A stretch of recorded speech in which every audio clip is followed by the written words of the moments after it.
Hey everybody, it's Jane Erie, and today I'm sharing with you guys my barbecue recipe. I love making barbecue. I've been making it for a few years at this point now, and I feel like I've totally perfected the recipe.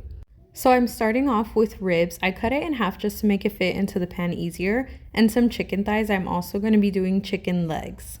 So the first step seems a little bit crazy, but it is to coat your meat in mustard. I promise you do not taste the mustard, so for people who don't like it, you don't taste it, but of course you don't have to do this.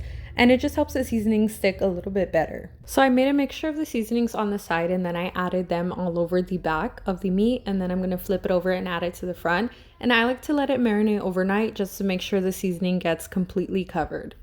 And of course, you can always add or take away any seasonings that you don't want. Once I have all the seasoning mixed in, I'm going to cover it with foil and place it in the fridge. I did a bag of chicken thighs and a little bit of chicken legs on the side, which I mentioned I'm also going to be cooking as well. Once I have it marinated overnight, I'm taking it out and I'm adding barbecue sauce on the top, making sure it's thoroughly coated, and then I'm going to put it in the oven. I started it in the oven at 250 for an hour. This is what it looked like when I took it out, flipped it over, added a little bit more barbecue sauce, and then I'm going to put it back in and put the heat up to 350.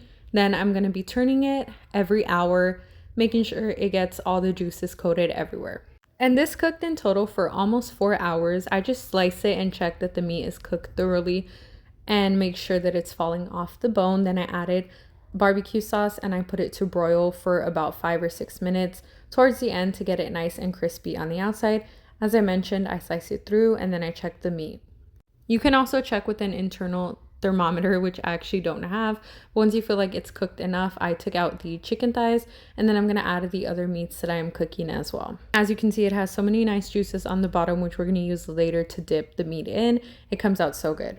These are the chicken thighs placed on the side, then adding the chicken legs and doing the same cooking method.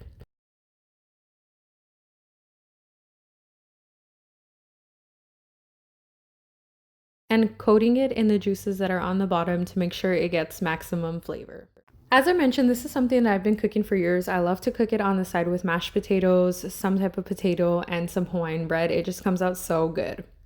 It's always one of my go-to dishes, especially with summer. I love cooking this on 4th of July, Easter, all the nice spring and summer holidays. And then this is how it looked when I was ready to start eating it. I went outside really quick to get that good lighting and I was hungry, so you know I had to hurry up and get all my footage. But if you guys try this recipe, please let me know how it came out. Please let me know if you enjoyed it, because I know I did.